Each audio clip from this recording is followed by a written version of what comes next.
आरक्षणाच्या संदर्भात बोलायचं असेल तर आपल्याला इतिहासात गेल्याशिवाय त्यावर बोलता येणार नाही. म्हणून इतिहासामध्ये आरक्षणावर काय डेव्हलपमेंट झाले आहेत ते आपल्याला बघणं फार गरजेचं आहे.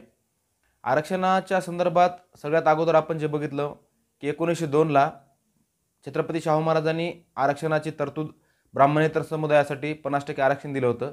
पण त्या आरक्षणाची जी बेस आहे त्या आरक्षणाचा, तर तो विल्यम हंटर आणि महात्मा ज्योतिबा फुले यांच्या संकल्पनेतून दिले गेलेलं ते आरक्षण होतं. म्हणजे मुळात महात्मा फुले हे आरक्षणाचे जनक आहेत असं आपल्याला म्हणावं लागेल.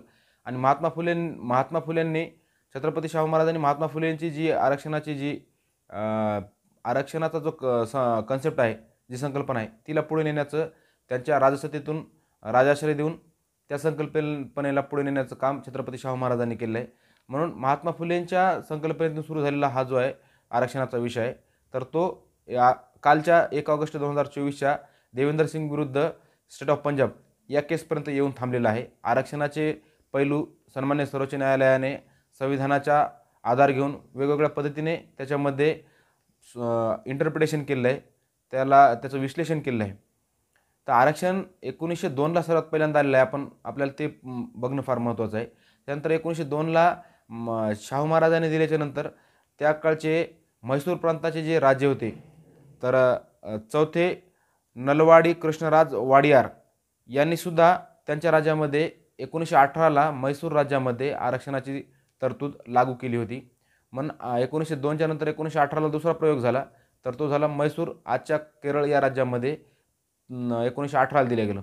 त्यानंतर 1921 साली ब्रिटिश जे इंग्रज राज्यकर्ते आपल्या इथं होते, त्याच काळात 1921 साली जस्टिस पार्टी ही मद्रास आजच्या तामिळनाडू या राज्यामध्ये सत्तेत आली. तर जस्टिस पार्टीने 1921 साली गव्हर्नमेंट ऑर्डर काढून गव्हर्नमेंट ऑर्डर 613 या ऑर्डरनुसार सगळ्यात पहिल्यांदा कायदेमंडळाने पारित केलेलं आरक्षण जे आहे ते 1921 साली जस्टिस पार्टीने तामिळनाडू म्हणजे त्या काळच्या मद्रास राज्याला, त्या काळच्या मद्रास या संस्थानामध्ये दिलं गेलेलं होतं. म्हणजे हे तिसरा प्रयोग भारत देशामध्ये 1921ला झाला. त्यानंतर 1932ला कम्युनल अवॉर्ड आला. त्यामध्ये वेगवेगळ्या घटकांना आरक्षण वेगवेगळ्या पद्धतीने देण्यात आलं. त्यावेळेस मुस्लिमांना वेगळे स्वतंत्र मतदारसंघ देण्यात आले, ख्रिश्चनांना देण्यात आले, लँडलॉर्ड जे होते त्यांना देण्यात आले, SC STंना देण्यात आले, अनुसूचित जाती जमातींना. परंतु SC STच्या ज्या स्वतंत्र मतदारसंघाची मागणी होती किंवा त्यांना दिले गेलेले जे मतदारसंघ होते त्याला गांधीजींचा विरोध होता. त्यामुळे गांधीजींनी 1932ला पुण्यामध्ये उपोषण केलं आणि त्या उपोषणाचा असा हे झाला, त्याचा इफेक्ट असा झाला की डॉक्टर बाबासाहेब आंबेडकरांना पुण्यामध्ये येऊन त्यांच्यासोबत पुणे करार करावा लागला. आणि पुणे करार केल्याच्या नंतर जो कम्युनल अवॉर्ड आहे, तर त्यामध्ये ज्या पद्धतीने दिलेलं आरक्षण होतं, ज्याला आपण स्वतंत्र मतदारसंघ म्हणतो, तर स्वतंत्र मतदारसंघ कॅन्सल करून रिझर्वेशन जे आहे, पॉलिटिकल रिझर्वेशन आज जे लागू आहे, प्रचलित आहे, तर ते त्यावेळेस बदलण्यात आलं आणि जे राजकारणामध्ये आरक्षण आहे तर ते त्यावेळेस देण्यात आलं. 1932च्या नंतर मग डायरेक्ट 1950ला भारताचं संविधान लागू झालं आणि 1951ला पहिली घटना दुरुस्ती झाली.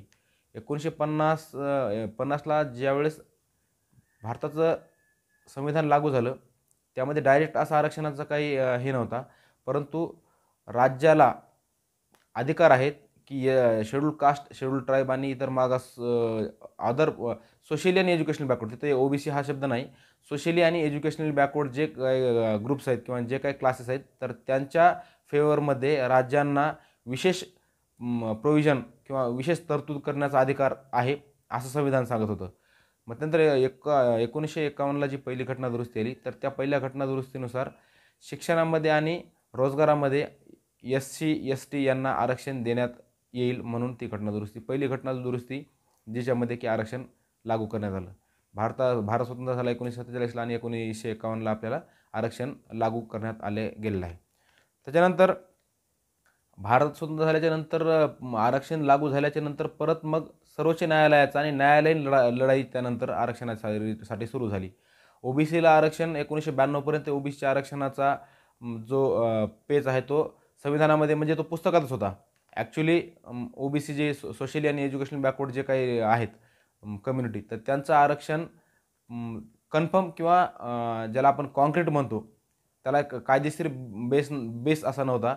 गव्हर्नमेंट ऑर्डर यायच्या आणि मग कुठल्या तरी OBC जातीला आरक्षण दिलं जायचं. मग ते आरक्षण चॅलेंज होत होतं 1992ला इंदिरा साहनीची केस आली आणि त्या केसमध्ये एकूण ओबीसींच्या आरक्षणाची जी काय स्थिती आहे ती क्लिअर करण्यासाठी सुप्रीम कोर्टाने ते जजमेंट हातात घेतलं आणि 1992ला सांगितलं की ओबीसींना दिलेलं आरक्षण जे आहे ते संवैधानिक आहे, भारतीय राज्यघटनेला धरून आहे आणि त्या आरक्षणामध्ये मंडल आयोगाने जे काही केलेल्या शिफारशी आहेत त्या शिफारशींचा पण तिथं विचार करण्यात आला आणि ओबीसी आरक्षण तिथं कन्फर्म करण्यात आलं. बरं, 1992ला इंदिरा साहनीची केस झाली. त्या इंदिरा साहनीच्या केसमध्ये सन्माननीय सर्वोच्च न्यायालयाने अनुसूचित जातीच्या आरक्षणाच्या संदर्भात सुद्धा तिथं थोडासा उहापोह झाला आणि अनुसूचित जाती ज्या आहेत त्या डीम्ड बॅकवर्ड आहेत. सुप्रीम कोर्टाचं तिथं त्यांनी मत नोंदवलं की ह्या म्हणजे मुळातच बॅकवर्ड आहेत, म्हणून त्यांच्या मागासलेपणाची जी आहे ती कुठल्याही प्रकारची टेस्ट करण्याची गरज नाही. एखाद्या सोशली आणि एज्युकेशनल बॅकवर्ड एखादा ग्रुप असेल किंवा एखादं क्लास असेल तर त्याला ओबीसीमधून आरक्षण देत असताना तो सोशली बॅकवर्ड किंवा एज्युकेशनल बॅकवर्ड, सामाजिक किंवा शैक्षणिक बॅकवर्ड आहे का नाही त्याच्या मागासलेपणाची परीक्षा घेणे, ती तपासणे, ती तपासून त्याला आरक्षण द्यावं असं सांगत असतानाच अनुसूचित जाती आणि जमाती यांच्या आरक्षणाच्या संदर्भात त्यांचे मागासलेपणा तपासण्याचा राज्यांना अधिकार नाही किंवा राज्यांनी त्यांचा मागासलेपणा तपासण्याची गरज नाही, कारण ते डीम्ड बॅकवर्ड आहेत असं सर्वोच्च न्यायालयाने त्यामध्ये मत नोंदवलं होतं. परत अनुसूचित जातीच्या आरक्षणामध्ये क्रिमिलेअर हा कन्सेप्ट आणण्याची सुद्धा काही आवश्यकता नाही म्हणून इंदिरा साहनीच्याच केसमध्ये सन्माननीय सर्वोच्च न्यायालयाने सांगितलेलं आहे.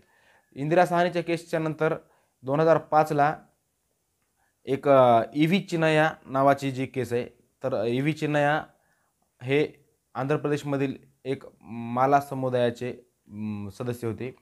त्यांनी आंध्र प्रदेश सरकारने अनुसूचित जातीच्या आरक्षणामध्ये वर्गीकरणाचा कायदा केला होता, तर तो कायदा त्यांनी 2004चा कायदा त्यांनी 2005मध्ये सन्माननीय सर्वोच्च न्यायालयामध्ये चॅलेंज केला आणि सर्वोच्च न्यायालयाने 5 जजेसच्या घटनापीठाने सांगितलं की आंध्र प्रदेश सरकारचा कायदा जो आहे तो संवैधानिकरित्या बेकायदेशीर आहे आणि तो संविधानाच्या तरतुदीला धरून नाही, कारण अनुसूचित जाती ह्या होमोजिनियस ग्रुप आहे, हा एकसंघ ग्रुप आहे आणि या ग्रुपला वेगळं करण्याचा अधिकार राज्यांना नाही, राज्य सरकारला नाही. तर कलम 341 जी आहे भारतीय राज्यघटनेतली कलम 341नुसार हा केंद्राचा आणि संसदेचा अधिकार आहे. त्यामध्ये 1950ला राष्ट्रपतींनी जो आदेश काढला होता ज्याला प्रेसिडेन्शियल ऑर्डर 1950 म्हणतात, तर त्या आदेशान्वये अनुसूचित जाती आणि अनुसूचित जमातीची एक लिस्ट त्यावेळेस इश्यू करण्यात आली होती.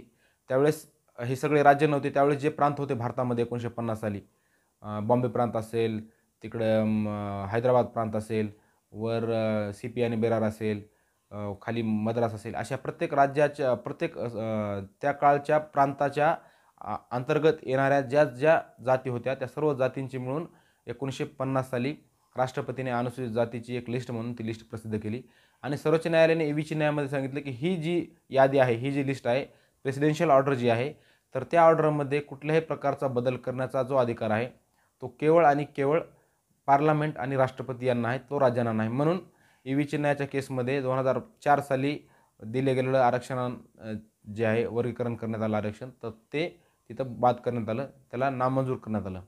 त्यानंतर 2005ला ई.व्ही. चिन्नया झाल्यानंतर 2006ला एम नागराज ही केस सन्माननीय सर्वोच्च न्यायालयामध्ये गेली.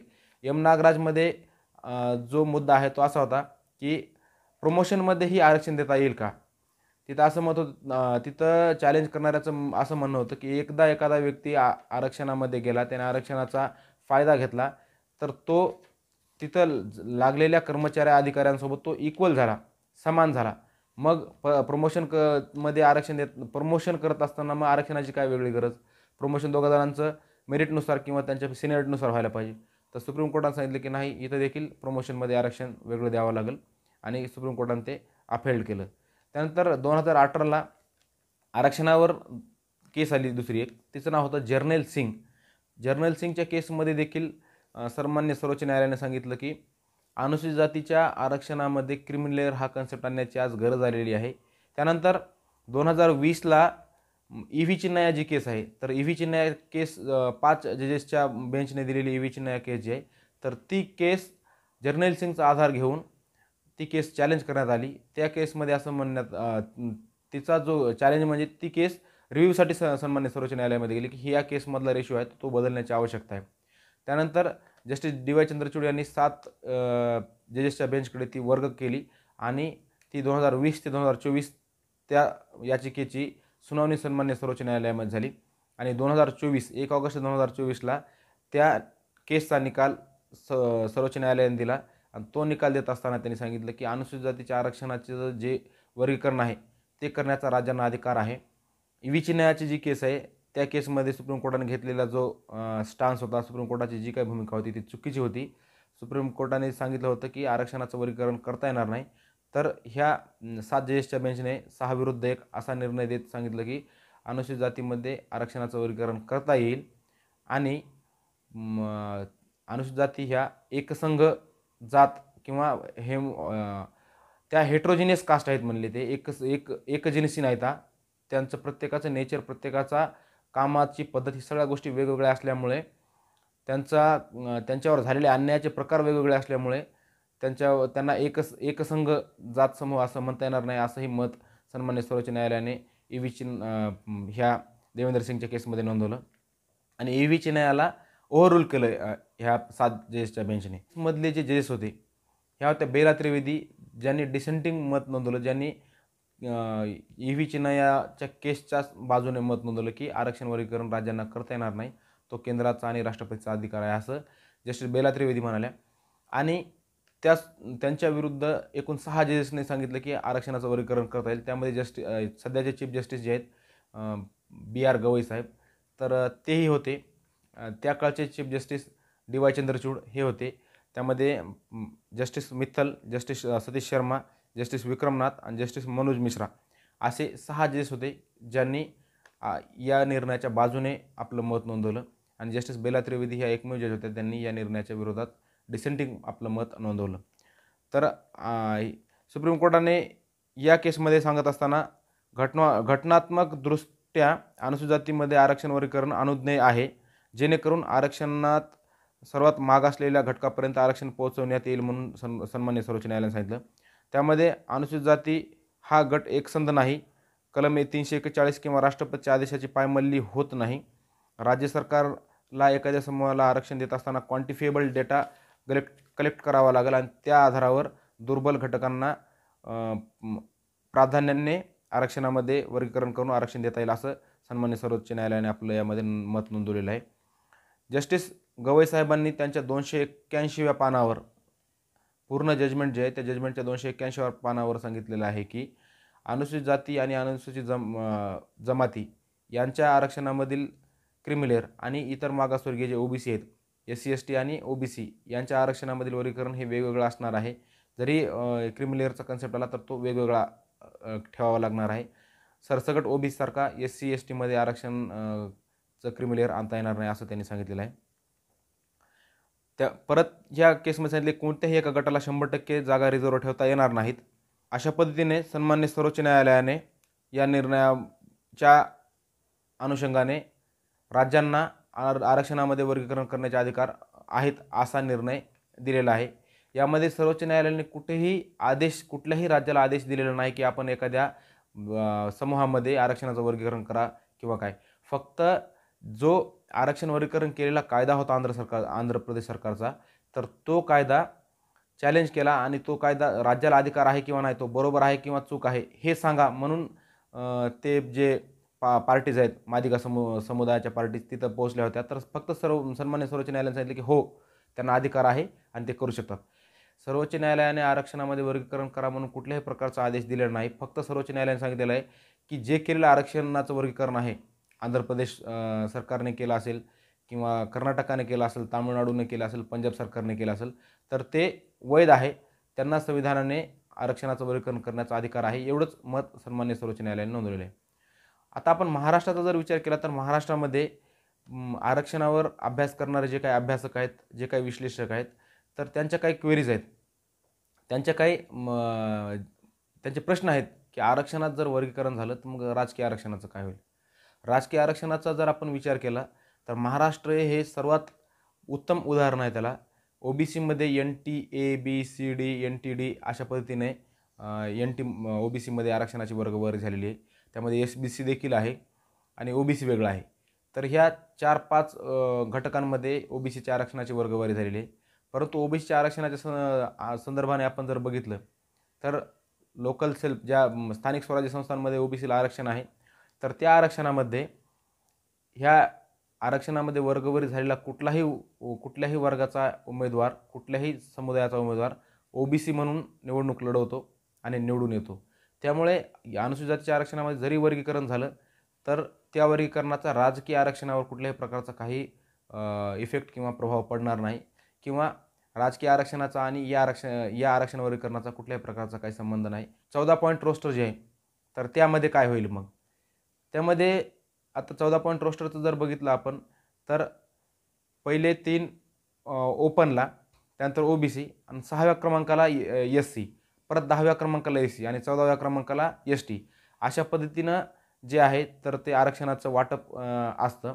मग समजा एससीच्या आरक्षणामध्ये वर्गवारी झाली, ए बी सी डी जर झालं, तर ज्या 100 जागा आहेत त्या 100 जागेमध्ये पहिल्या 6 जर जागा आल्या तर 6वी जागा एस सीमधला अ जो गट आहे त्याला जाईल. 10वी जागा जो आहे ब जो गट आहे त्याला जाईल. त्यानंतर परत पुढची 6वी जागा जी आहे तर त्या क गटाला जाईल. त्यानंतर पुढची 10वी जागा आहे तर ड झालं तर डला होईल. म्हणजे जेवढे गट होतील अ ब क ड, तर त्या अनुषंगानं एका वेळेस अ ब होईल किंवा अ ब क होईल. आता आंध्र सरकारने जे केलेलं आहे, आंध्र प्रदेश सरकारने, तर त्यांनी अ ब क असे 3 ग्रुप केले आहेत. समजा आंध्र प्रदेशचं जर उदाहरण घेतलं तर तिथं पहिल्या गटाला 6व्या नंबरची एससी जागा जाईल, दुसऱ्या गटाला 10व्या नंबरची जाईल आणि तिसऱ्या गटाला परत जी 6वी येणार आहे तर ती जाईल. परत पहिल्या गटाला दुसऱ्या नंबरची 10 नंबरची जाईल. तर त्यामुळं आरक्षणाच्या वर्गीकरणाच्या संदर्भात चर्चा करत असताना एका जागेवर किंवा 2 जागेवर किंवा 3 जागेवर आरक्षण कसं डिवाईड करता येईल, हा जो मुद्दा आहे तो मुद्दा केवळ अज्ञानातून केल्यासारखा आहे. कारण आरक्षणाची वर्गवारी ऑलरेडी महाराष्ट्रामध्ये ओबीसीमध्ये झालेली आहे. ओबीसीमध्ये मिळणारं जे आरक्षण आहे ते डिवाईड झालेलं आहे आणि त्याचा लाभ इथले वंचित घटक ज्या ओबीसीमधले ते घेत आहेत. त्याच पद्धतीने अनुसूचित जातीमध्ये जर आरक्षणाचं वर्गीकरण झालं तर अनुसूचित जातीमध्ये ज्या काही जाती किंवा जे काही घटक आहेत, जे काही वर्ग आहेत ज्यांना आरक्षण किंवा ज्यांना प्रतिनिधित्व म्हणावं तेवढ्या प्रमाणात मिळालेलं नाही, तर त्यांना ते घेता येईल. आता महाराष्ट्राची जर आपण स्थिती बघितली तर आरक्षणाच्या संदर्भात वर्गीकरणाच्या सपोर्टमध्ये आणि वर्गीकरणाच्या विरोधामध्ये इथं कोण कसे भूमिका घेत आहे ते जर आपण बघितलं तर महाराष्ट्रामध्ये प्रकाश आंबेडकर जे आहेत, वंचित बहुजन आघाडीचे संस्थापक अध्यक्ष सर्वेसर्वा प्रकाश आंबेडकर यांची संमिश्र अशी भूमिका राहिलेली आहे. प्रकाश आंबेडकरांनी, बाळासाहेब आंबेडकरांनी 2019च्या लोकसभा निवडणुकीच्या वेळेस, ज्यावेळेस त्यांची MIM या पक्षासोबत युती होती, त्यावेळेस त्यांनी अनुसूचित जाती आरक्षण वर्गीकरण करता येईल म्हणून किंवा करावं लागेल म्हणून मातंग समाजातील जे काही पुढारी त्यांच्यासोबत वंचित बहुजन आघाडीसोबत होते, तर त्या पुढाऱ्यांना त्यांनी आश्वासन दिलं की आपण सत्तेमध्ये आल्याच्यानंतर आरक्षणाचं वर्गीकरण करूया. त्यावेळेपर्यंत देवेंद्र सिंग विरुद्ध स्टेट ऑफ पंजाब या प्रकरणाचा निकाल येणं बाकी होत नव्हतं. 19ला दाखल नव्हतं, 20ला दाखल झालं आहे ते. तर त्यावेळेस त्यांनी सांगितलं की आरक्षणाचं वर्गीकरण आपण त्यासाठी आपण प्रयत्न करू आणि आमचं सरकार आलं तर आरक्षणामध्ये वर्गीकरण करू म्हणून त्यावेळेस सांगितलं. परंतु 2024च्या लोकसभेच्या इलेक्शनमध्ये किंवा सर्वोच्च न्यायालयाच्या निर्णयाच्या नंतर त्यांनी खूपच अग्रेसिव्हली आणि खूप आक्रमकपणे सुप्रीम कोर्टावर सुद्धा त्यांनी अटॅक केलेला आहे की आरक्षणामध्ये वर्गीकरण करण्यासाठी सुप्रीम कोर्टाने लुडबुड करू नये. तो सुप्रीम कोर्टाचा अधिकार नाही आणि सुप्रीम कोर्ट अनुसूचित जातीच्या आरक्षणामध्ये वर्गीकरण करून अनुसूचित जातीमध्ये फूट पाडण्याचं काम करत आहे. अशा पद्धतीने त्यांची भूमिका बदललेली आहे. रामदास आठवले जे दुसरे अनुसूचित महाराष्ट्रामधील एससी समुदायातील सर्वात मोठे नेते म्हणलं तर आज घडीला प्रकाश आंबेडकरांच्या नंतर रामदास आठवले यांचं नाव घ्यावं लागेल. तर रामदास आठवलेंनी अशी त्यांची कुठली स्पष्ट भूमिका मांडलेली नाही. ते विरोधातही नाही आणि समर्थनातही नाही, अशी त्यांची कुठली भूमिका आलेली नाही. प्राध्यापक जोगेंद्र पवाड यांची सुद्धा भूमिका आपण तेवढी प्रो आहे अशी म्हणता येणार नाही.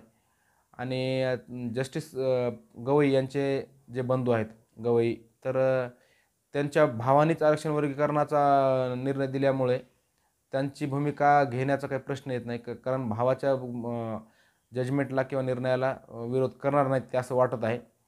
म्हणून अशी संमिश्र प्रतिक्रिया अनुसूचित जातीतल्या ज्या काही मोठ्या इथल्या संघटना आणि पक्ष आणि जे काही प्रभावी नेतृत्व आहेत तर त्यांच्या आलेल्या आहेत.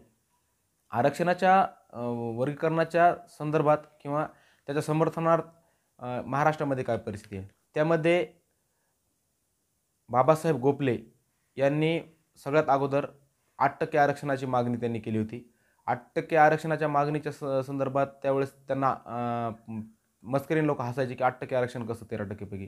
तर त्यांचं असं म्हणणं होतं की जे काही बॅकलॉग राहिलेला आहे, तो बॅकलॉग आणि इथून पुढं असं दोन्ही मिळून जे आरक्षण होणार आहे, तर ते 8% पर्यंत जाते आणि त्या पद्धतीने त्यांनी 8% आरक्षणाची मागणी केलेली होती. त्यानंतर आरक्षणाच्या संदर्भात आरक्षणाचं अबकडवरीकरण करावं म्हणून प्राध्यापक रामचंद्र भराडे, लोकस्वराज्य आंदोलन या संघटनेचे अध्यक्ष, त्यांनी आरक्षणामध्ये किती टक्के किंवा काय टक्केवारी न सांगता त्यांनी आरक्षणाचं वर्गीकरण अबकडं असं करावं म्हणून त्यांनी सगळ्यात अगोदर मागणी लावून धरलेली. तर त्यांनी नागपूरच्या ज्यावेळेस तिथं अधिवेशन चालू असताना तिथं मोर्चासुद्धा काढला होता आणि त्या मोर्चामध्ये प्रचंड लाठीचार्ज होऊन खूप साऱ्या लोकांना मारहाण दुखापत झाली होती, गुन्हेसुद्धा दाखल झाले होते.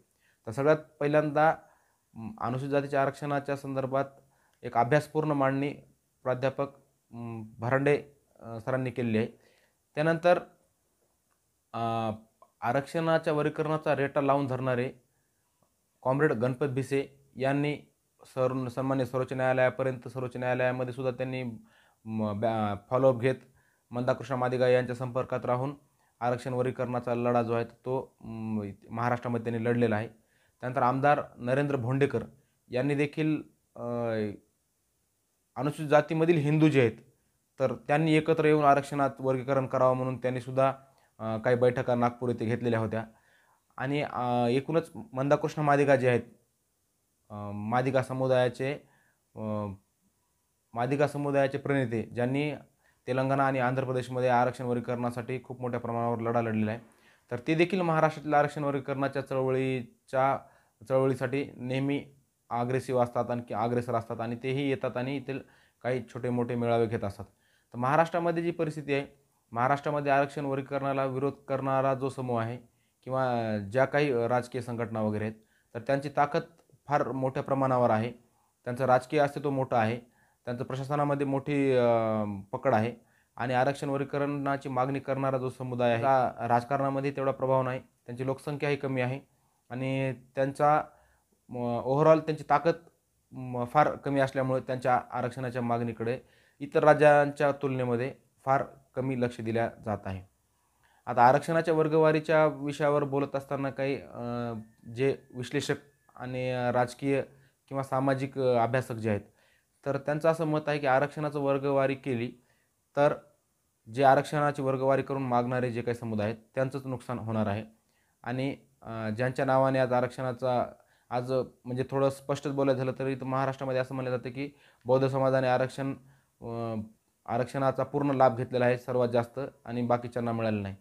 तर इथल्या अभ्यासकांचं असं म्हणणं आहे की जर बौद्ध समाजाने मोठ्या प्रमाणात जर लाभ घेतला असेल तर मग आरक्षणाचं वर्गीकरण झालं तरी सगळ्यात जास्त आरक्षणाचा लाभ बौद्ध समाजालाच होणार आहे. जे आज 13% आरक्षणामध्ये जे आज फाईट करत आहेत, तर त्या मुलांना उद्या त्यांच्या जातीच्या प्रमाणात 1, 2, 3, 4% जे काय टक्केवारी येईल त्याच्यामध्ये फाईट करावं लागणार आहे, अशी काही त्यांचा युक्तिवाद, त्यांची आर्ग्युमेंट असते. आणि आरक्षण वर्गीकरणाच्या समर्थनात बोलणाऱ्यांची किंवा त्यांची आर्ग्युमेंट अशी असते की आम्हाला 4%, 2% जे काय आरक्षण मिळणार आहे, तर ते आरक्षण स्पेशली त्याच समुदायातील जे काही येणारे उमेदवार आहेत त्यांना मिळणार आहे, म्हणून आम्हाला त्या आरक्षणाचा फायदा हा 100% होणार आहे आणि 100% आम्ही त्यामधून ते आरक्षण घेऊन आम्ही प्रतिनिधित्व मिळवू, असं ह्या दोन समुदायांचं वेगवेगळ्या पद्धतीने आर्ग्युमेंट्स असतं, युक्तिवाद असतो. तर असा ओव्हरऑल महाराष्ट्राचा जर आपण विचार केला तर अशा पद्धतीने आरक्षण वर्गीकरणाचा जो आहे तर महाराष्ट्रातला विषय आहे. देशातल्या प्रत्येक राज्यामध्ये कोणत्या राज्यामध्ये काय तेही आपल्याला बघावं लागणार आहे. बाकी आजच्या भागामध्ये एवढंच.